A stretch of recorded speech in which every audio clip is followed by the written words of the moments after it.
The first time it happened, I was not thinking about consequences. I was thinking about the heat of his breath behind me, the sound of his footsteps closing in, and how my body betrayed my mind the moment I bent over. I should have walked away, but I did not. Before I share what happened, I want to thank every single one of you who has been following my stories, supporting this channel, and encouraging me to keep telling the raw, unfiltered truth.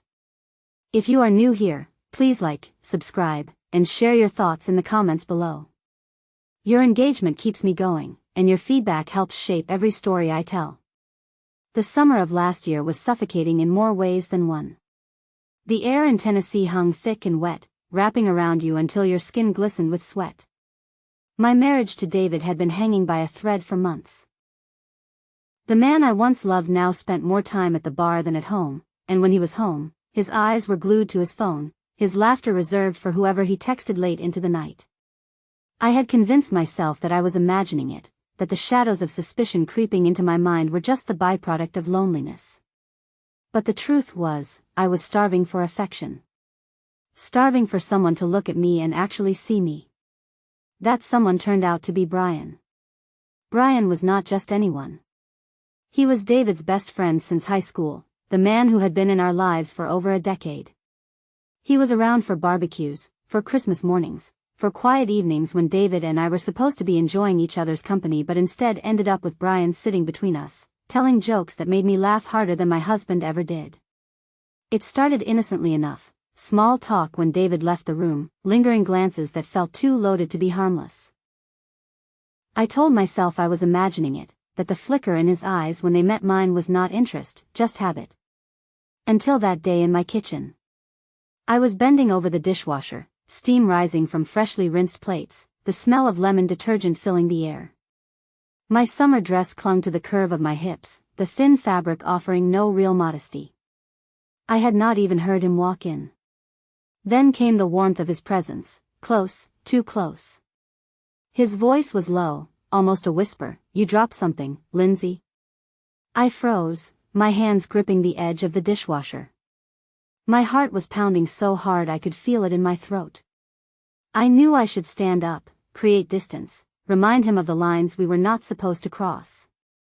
But instead, I stayed there, bent over, my breath shallow, feeling the magnetic pull of danger. I turned my head slightly, catching his eyes. They were dark, intense, and for the first time, I did not look away. "You should not be here," I said, but my voice lacked conviction. "Maybe not," he murmured, stepping even closer. I could feel the heat radiating off his body, his shadow swallowing mine on the kitchen tiles. My mind screamed at me to end it, but my body wanted something else. Wanted to be wanted. Wanted to feel something other than neglect. His fingers brushed my hip, light as a secret. I sucked in a breath, my knees trembling. Brian.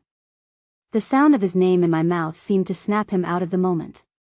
He stepped back, running a hand through his hair, muttering something about needing to grab a beer from the fridge. The air between us crackled, heavy with what almost happened, and what we both knew might still happen. That night, I lay beside David in bed, the TV flickering against the walls while he scrolled through his phone. I wondered who he was texting. I wondered if he even noticed the shift in me, the way my mind kept replaying the warmth of another man standing behind me. But my marriage was already fractured. And deep down, I knew the next time Brian and I were alone, would not stop it. And I was right. It was a week later when the line finally snapped. David had left for a weekend fishing trip. Brian showed up to check on me, claiming David had asked him to make sure the AC was working properly in the heat wave. The moment he stepped inside, it felt inevitable. We made small talk, but the tension was louder than our words. I offered him iced tea, and when I reached for the top shelf to grab glasses, his hand grazed my lower back, lingering in a way that said everything. "I have thought about you," he admitted, his voice rough. I should have stopped him. I should have reminded him that he was David's best friend. But when his lips brushed my ear, when his hand found my waist, I let myself melt into him like I had been waiting for this moment my whole life. We kissed, and it was not sweet. It was hungry, desperate, and dangerous. His hands roamed with the urgency of a man who had imagined this countless times, and I clung to him, letting myself drown in the forbidden. I did not think about David. I did not think about the consequences. I thought only about how alive I felt, and how terrifying it was to realize that I did not want it to stop. By the time the sun dipped behind the trees, I knew I had crossed a line I could never uncross.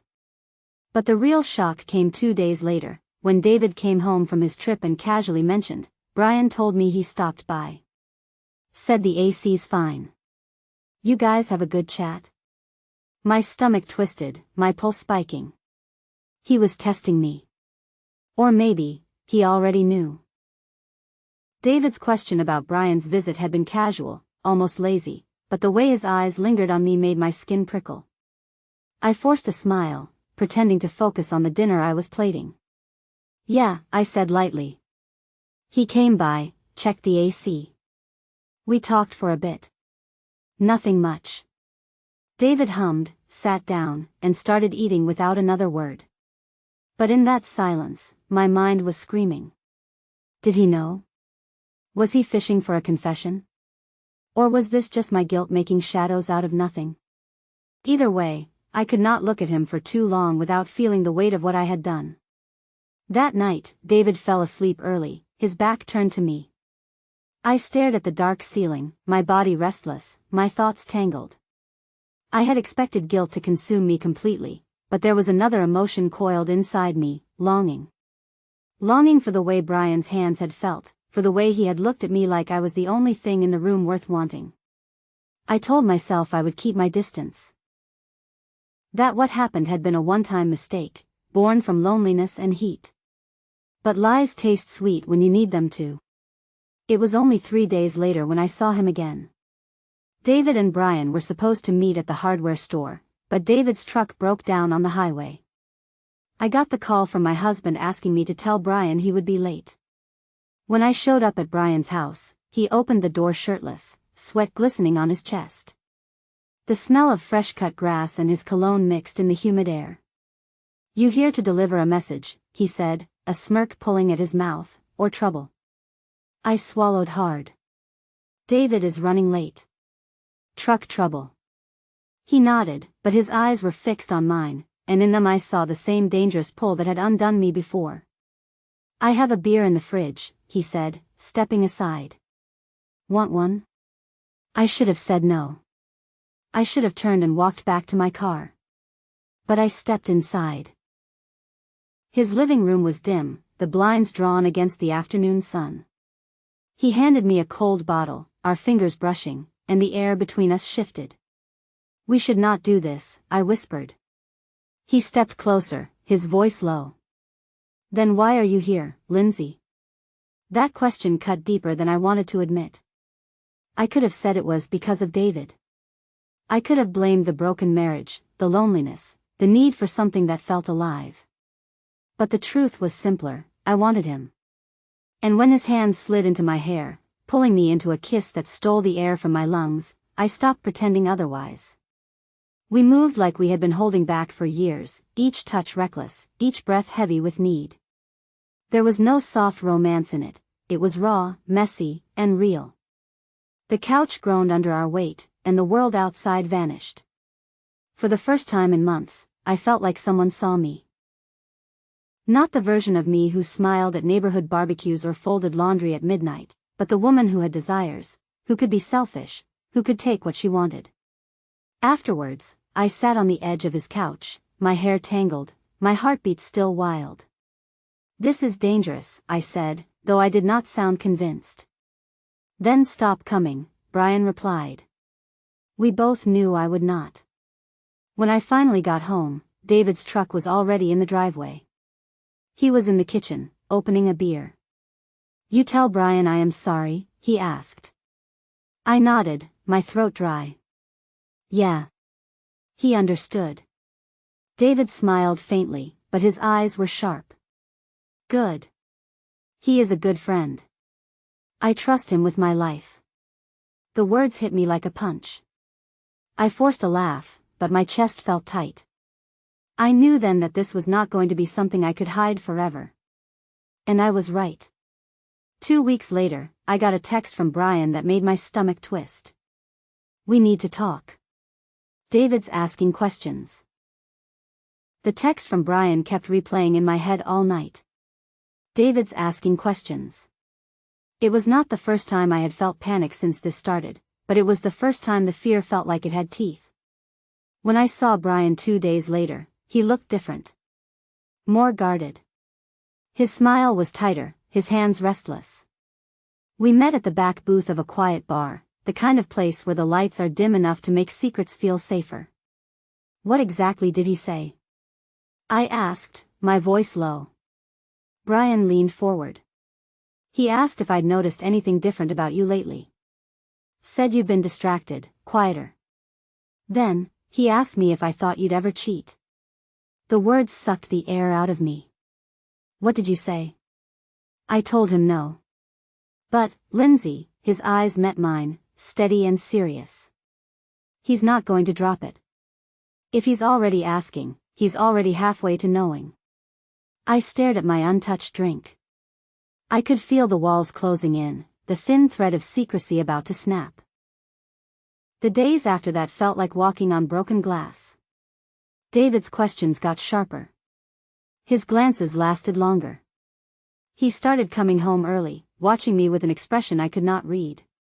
One evening, I came out of the shower to find him sitting on the bed, my phone in his hand. "I was just checking the time," he said, but his tone was too flat. Too careful.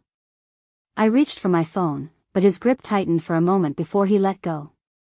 Something in my chest cracked. He knew. The breaking point came on a Saturday night.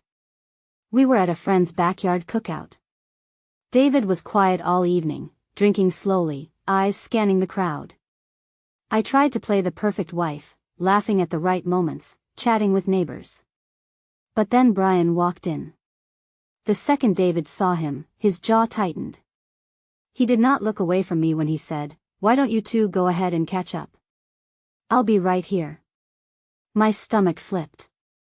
The air felt like it had weight. Brian must have felt it too because his smile never reached his eyes that night. When we got home, David shut the door behind us with a slam. "How long?" he asked. His voice was low, dangerous. I froze. "What are you talking about?" He stepped closer, his face inches from mine. "Do not lie to me. How long have you been screwing my best friend?" The room spun. My mouth went dry. "David, How long?" His shout rattled the walls. The truth slipped out before I could stop it. "A few weeks." His expression went cold in a way that scared me more than his shouting. "Get out. David, please." I said get out. I packed a bag that night with shaking hands, tears blurring my vision. I could hear him in the kitchen, opening and slamming drawers. When I walked out, he was holding my wedding ring, the one I had left on the counter before my shower. He dropped it into my palm. "You'll need this, to pawn it. Since you've already sold everything else we had." I stayed at a motel for a week. Brian did not call. Did not text. The silence was worse than the anger because it meant I had lost both of them. On the 8th day, I finally drove past Brian's place. His truck was gone. The house was dark.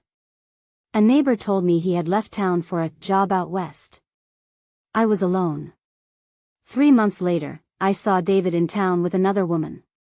She was laughing at something he said, her hand on his arm, his face lit up in a way I had not seen in years. I stood across the street, invisible, the weight of my choices heavy in my chest. I had traded a broken marriage for a broken life. And the worst part? I still thought about the way it all started. The heat. The danger. The moment I bent over, and he was right behind me. If you have been through betrayal, heartbreak, or a moment that changed everything, share your story in the comments.